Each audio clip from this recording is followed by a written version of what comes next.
After the Labor Day weekend, TLC Live give an in-depth look at how worker shortage is impacting the nation overall and how food service, hospitality, construction, and business in general struggle to retain workers. Today, Gustavo Suarez, JPG founder and CEO, Frank Torres, partner owner at Torres Brothers, and Dr. Patrick Woock, director of McNair Center for Free Enterprise and Entrepreneurship at St. Thomas University. Wow, you got a hell of a lineup. Well, lately I've been producing good shows with quality guests and doing a good job for TLC and our viewers. So, I do travel the country quite a bit, Andrea, and what I find interesting is at first, about a year ago, there was a McDonald's in Livingston, Montana, had a big sign that said, workers needed $20 an hour. And then it went back a few months later and the sign changed to $21 an hour. And today it's up to $22 an hour. Now, that works out to approximately $43,000 a year with probably some benefits, some insurance and maybe some 401k and some educational opportunities. And most corporations are in dire need of employees. I don't understand what's going on, and Andrea's put together a lineup that maybe helps us understand what is this labor shortage about? What are these supply chain issues? And why don't people want to work for at least $42,000 a year? And yesterday we were talking, Orlando, about the Labor Day, this federal holiday that started back in the 19th century. And you were saying that there were no celebration as we normally do every year, that it was just like 30 people only in the Central Union, and I don't know, you were talking something Well, about President Biden had and took an opportunity to visit with some union workers, and the attendance was pretty sparse. And of course, they compared that to President Trump's rally that. in Correct. Pennsylvania, where again he filled an arena. Yeah.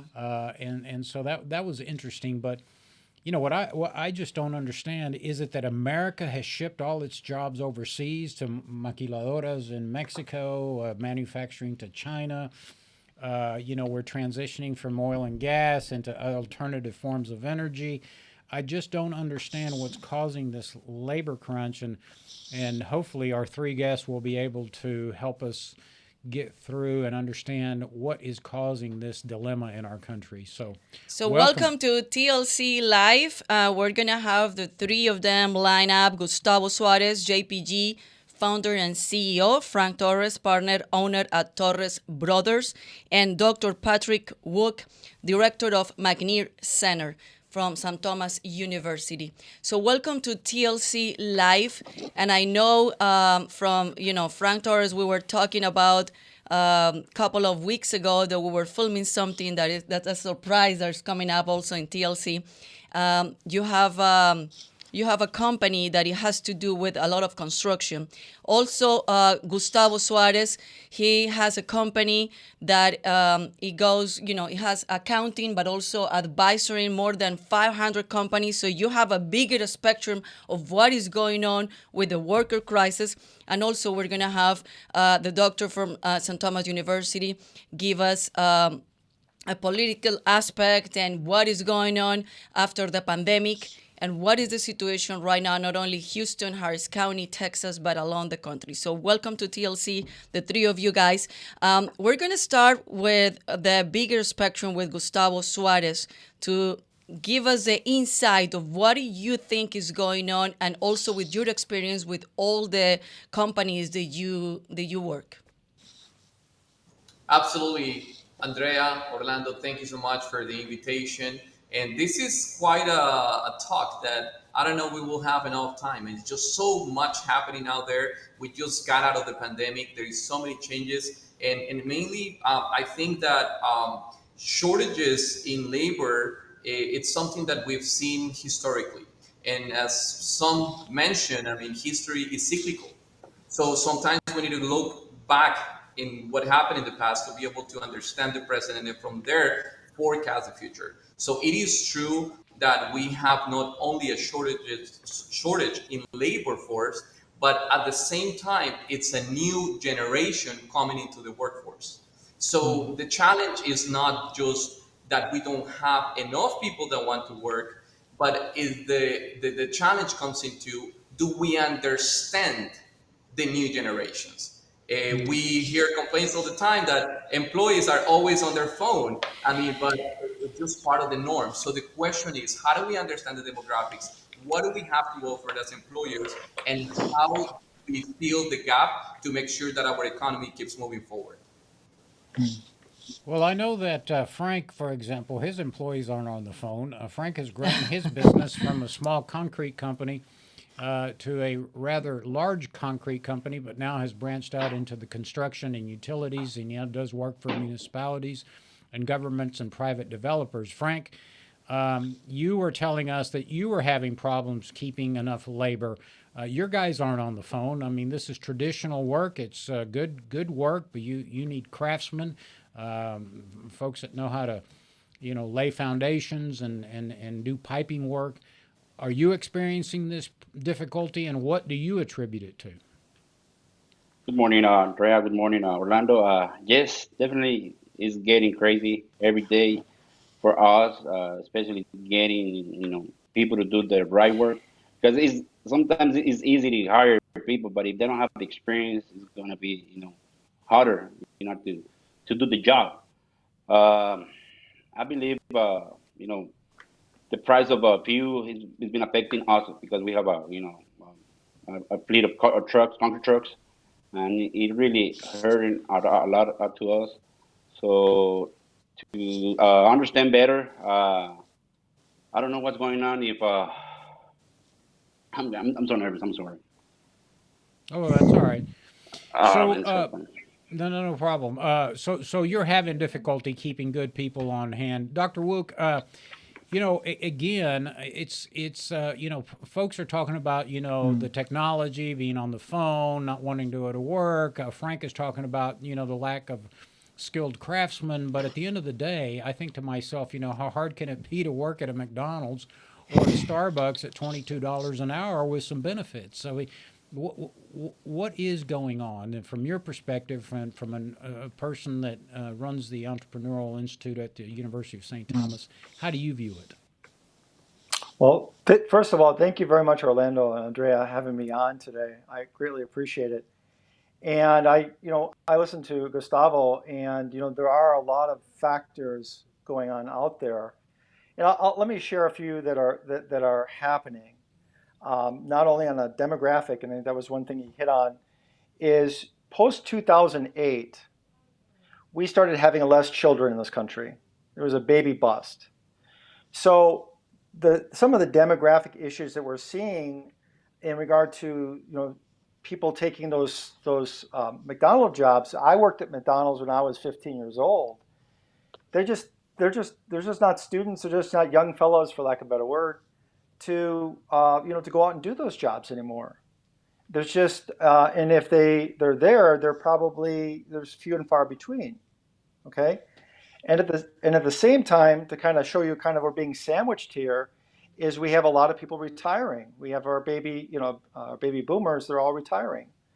So we're kind of in this sandwich where younger people are not filling the roles like you're talking about McDonald's, and at the same time, the older people, and I'm getting to be one of them, they're retiring and want to do other things.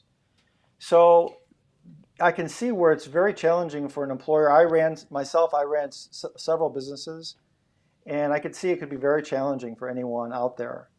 So, I have friends that have been spent a lifetime in careers. For example, I have a dear friend who's a geophysicist that was a geophysicist at Exxon, but his passion is education, and yep.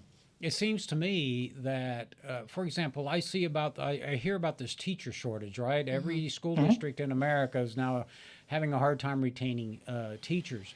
But yet, there are, as you mentioned, the older workforce like us who have vast experience. Most of us have university degrees, perfectly capable to teach social sciences and to, a geophysicist can probably teach math and geosciences pretty well, and a retired physician can probably teach biology. I don't understand. what it is about the workforce, the corporate world, that can't make the adjustments necessary.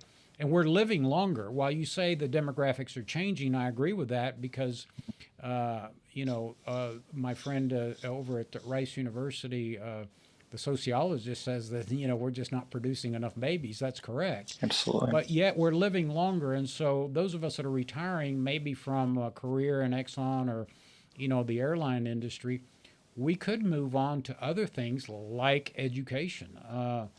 What's preventing us from doing that? And that's an excellent question, and I appreciate you asking, Orlando. The challenge is not the fact that people can move on to education. I 100% agree with what you're saying. It's just we don't have the young people to teach anymore.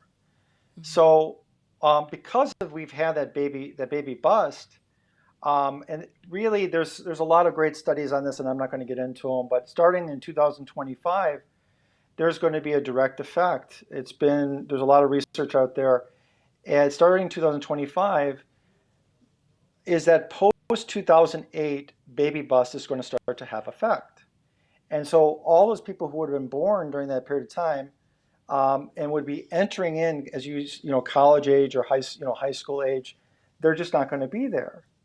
And because there's been significant cutbacks over the last, I would say, and I don't have the exact numbers in front of me, but over the last 5 years in educational spending by the state governments, a lot of universities like ourselves, we receive little to no federal funding, or state funding. We don't receive any federal funding for our programs, and so our running of our institutions comes from students. So if you have less students, that means you can't hire. You're holding on to the professors that you have, or you can't hire and you can't hire new professors. So I 100% agree. We have the knowledge. We have a lot of knowledgeable people out there who are older. I just don't think we have the facility to hire them because we just don't have the students to teach. Is this a domestic problem, or is Europe experiencing the same thing? I know the population in Europe, for example, marriage rates are down, probably, families procreating, and I think even my family talk about descendants. I descended from the Canary Islands of Spain, but at one point, I think Spain and Italy were actually advertising to pay families to move to their countries. I mean, is this a problem just in America, or is it worldwide? It's an excellent question, and I appreciate you asking, Orlando. And you're 100% right. It's a worldwide problem, and it's been going on for quite a bit. If you look at Spain and Japan, who've kind of, I don't want to say led the world, but they're really some of the most net older population in the world. They have significant issues. You have countries in the Nordic countries, Sweden in particular, and I don't remember the exact numbers, but as you said, Orlando, they're paying people.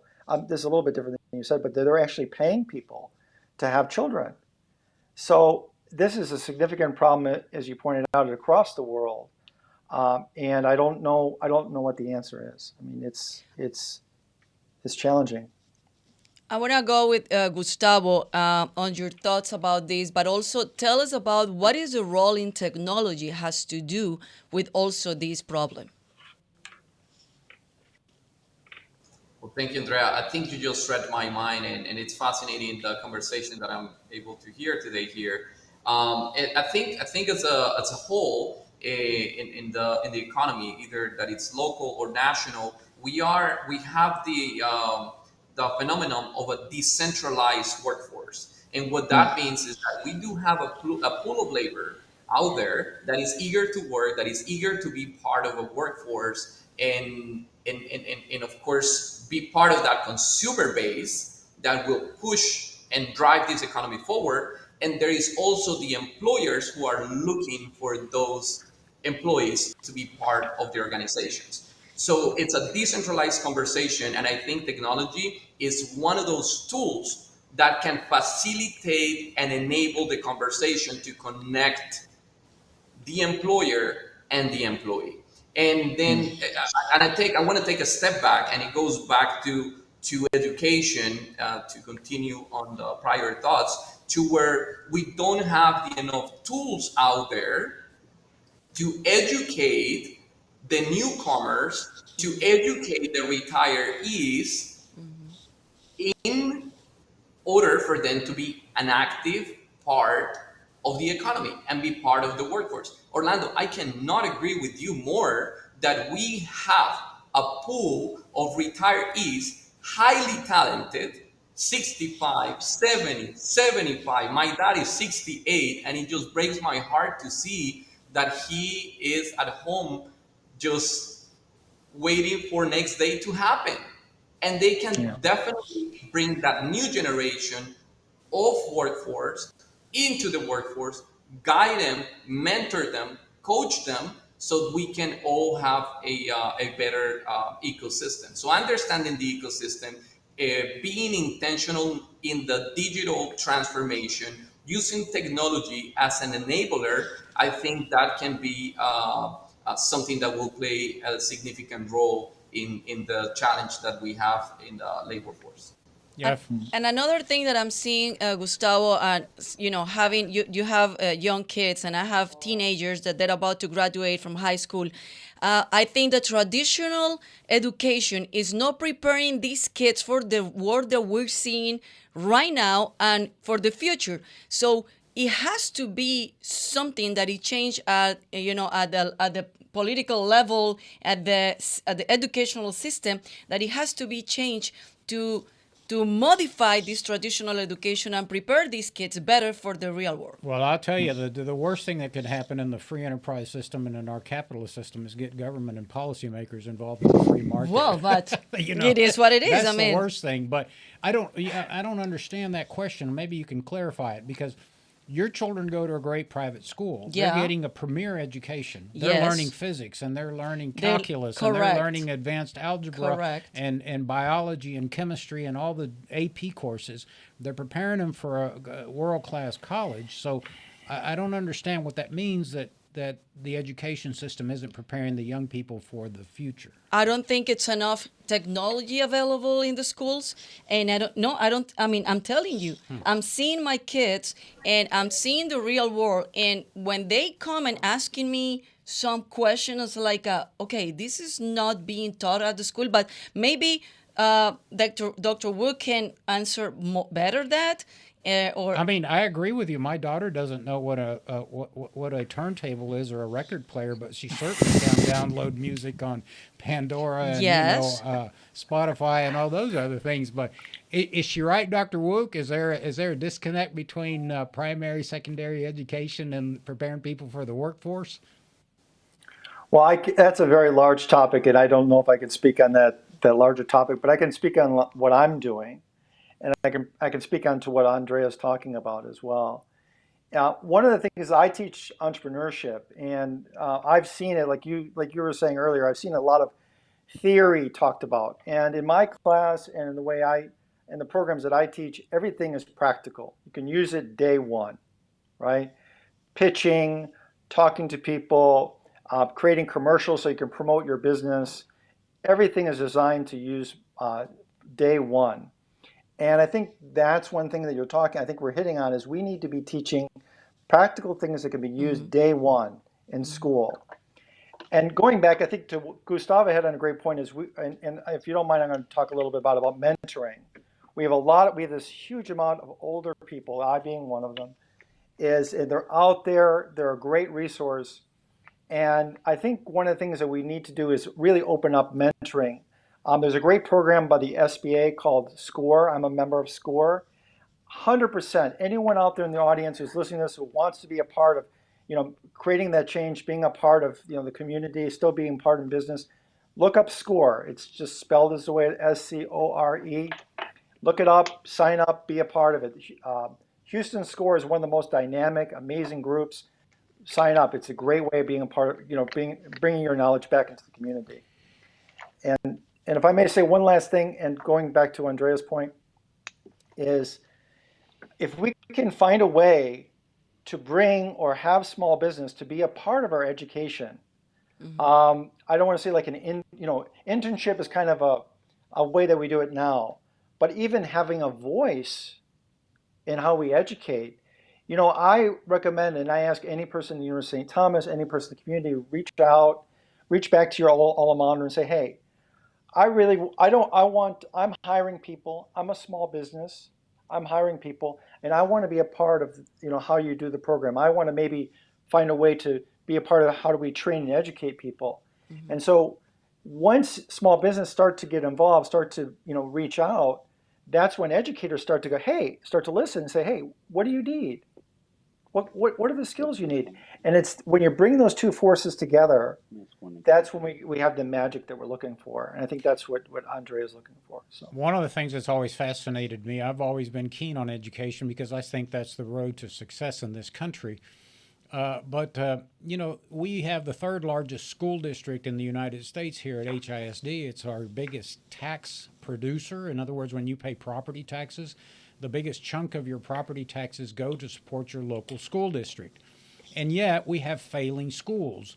The school that Barbara Jordan attended is a failing school. It has been for years under the State Board of Education, and it's on the radar of the Education Commissioner. In fact, there's litigation about whether or not the state's going to take over.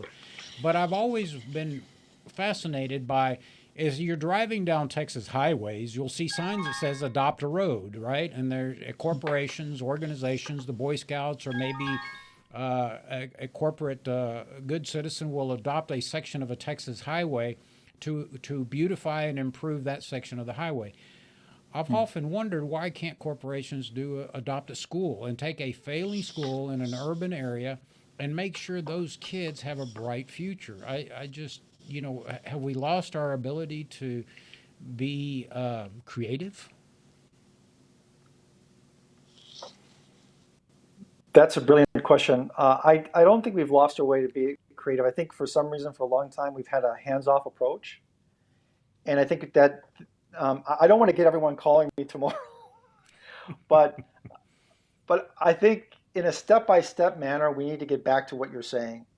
We need to have that adopt a highway. We need to say that I'm going to be committed, and I'm going to make time, like Gustavo says, I'm going to make time for my alma mater. I'm going to make time to make sure people, I've got some time, I've got some effort. I want to make sure not only I'm being heard, but that I'm a part of the solution, not the problem. What Right? is your thoughts, Gustavo? Well, so just to give you one example, I was having a conversation with a friend in California, Silicon Valley, heart of technology, and we were talking about our kids' education, and he mentioned, Gustavo, please make sure that your kids learn how to code in Python, the basics. And I said, well, thank you so much for the recommendation. And what are they teaching to your kids here? He mentioned that it is mandatory in middle schools for kids to learn how to code in Python. So I think the moment that we give and we allow ourselves to have a mind shift, to understand the past, to understand data, to understand history, then we will be able to have moments to where we truly understand the power of a global economy. Hmm.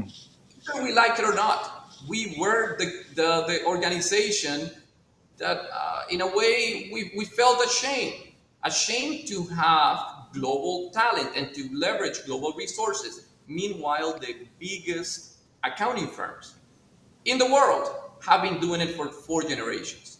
Now, small businesses, thanks to technology, have access to enable global economy. And the first misconception is we're going to lose American jobs. That is not true. That is not true because the US and Americans, we are the ones creating the technology. Just one kid, 27-year-old kid in Silicon Valley, created during the pandemic a company that got a $1.2 billion valuation within a time frame of 12 months. The US controls the technology conversation in the world, but we need the world to be able to uh, fill all of these economic gaps that can, at the end, push the US economy forward. So it's just, again, it's the same thing that has happened in the past. We now convert it into, instead of an industrial revolution, now we're talking about a digital transformation. And the moment that we dive into the numbers, into unit economics, and we back all of this with data, so for example, 50% of the diabetes population in Texas are Hispanics. And guess what? The pharma, they're not, they did not target their marketing to the Latino community. So being inclusive is not only a nice thing to do, but it's a business action to increase bottom lines. Little by little, we're getting to understand that from the It's intro. interesting. It's interesting you say that, Gustavo, because as a matter of public policy, we began a quest about a year ago to get elected officials at the national level and at the state level to start directing some policy decisions to addressing the crises in the type 2 diabetes and the obesity crises in the state of Texas. While, it's one of the most undiagnosed ailments in our society, but untreated in 10, 15, 20 years, it leads to serious and, let me just add, expensive medical problems for society. And so I couldn't agree with you more that only has pharma not worked properly, but public policy hasn't worked. I had a conversation with our agriculture commissioner who has three responsibilities in Texas: public education, nutrition, promoting agriculture in Texas, and controlling weights and measurements. And I said to him, Sid Miller is his name, I said, Commissioner, you ought to be at the Texas Medical Center, at Texas Children's Hospital, at the endocrinology department, holding a press conference announcing this crisis and efforts to combat it. And so it's tough to move that, but I'm glad you mentioned it. That's a real disconnect and an expensive public policy failure, in my opinion.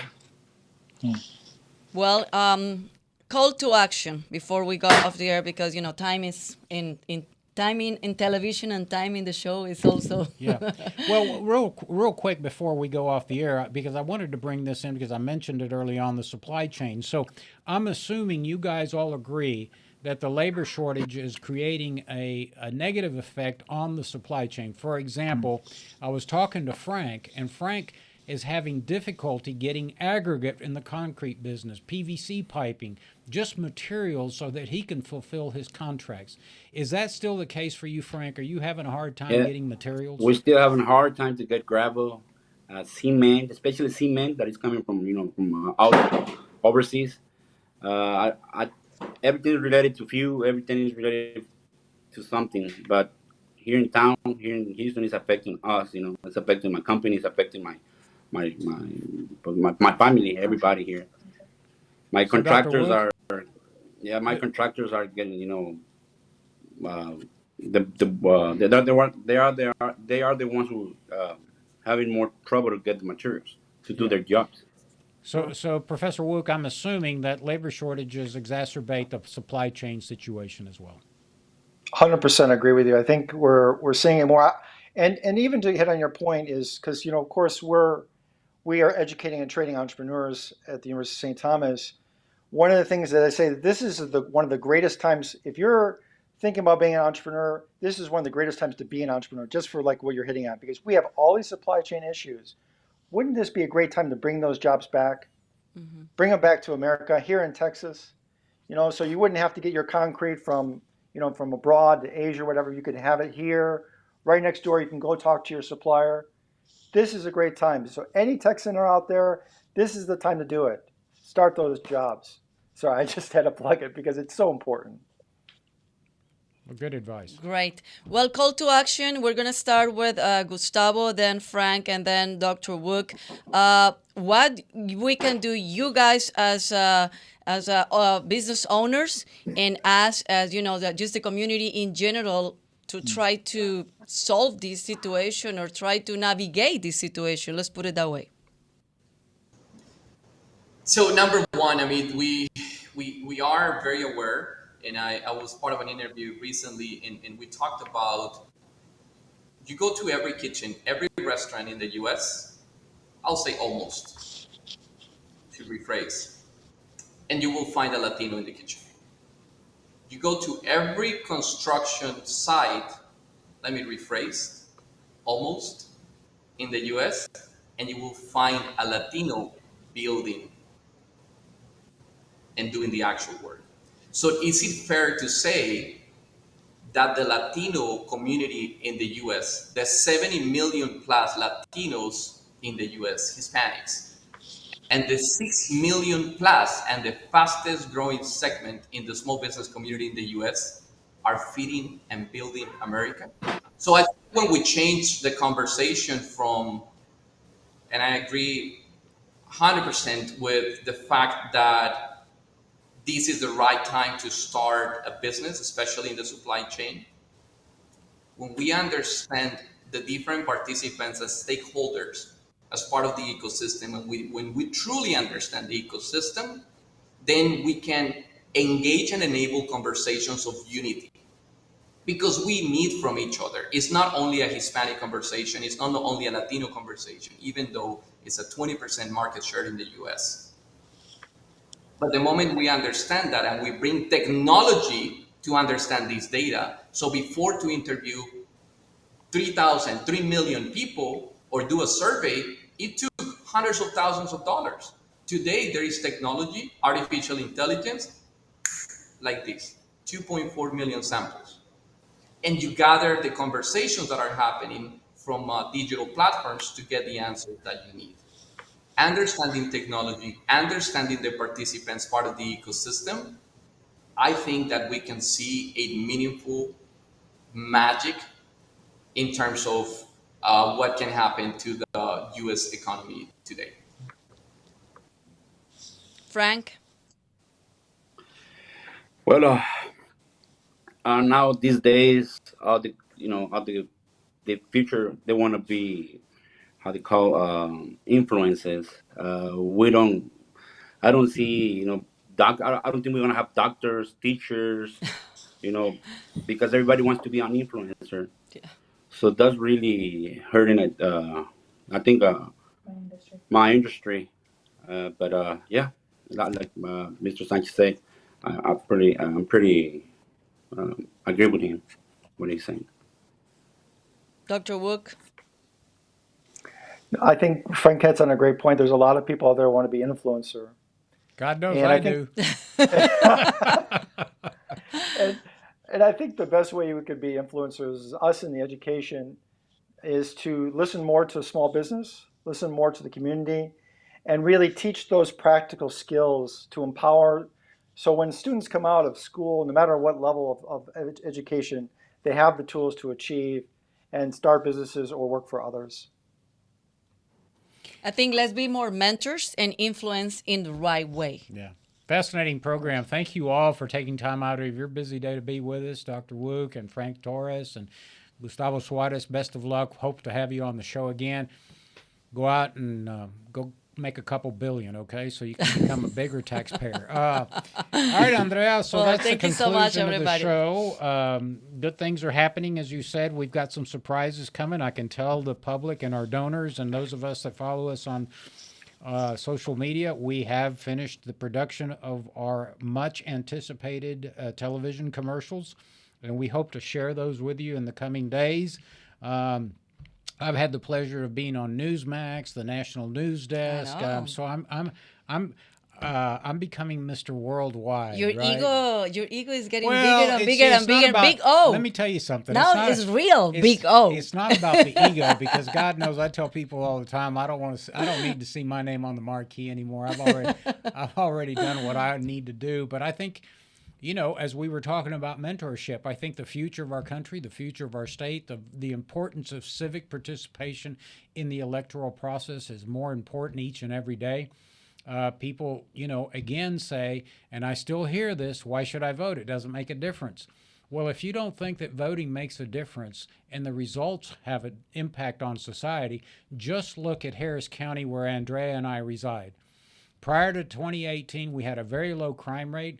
Harris County, for example, the budget was in fine financial shape, and now just a mere 2.5 years later, it's an unmitigated disaster.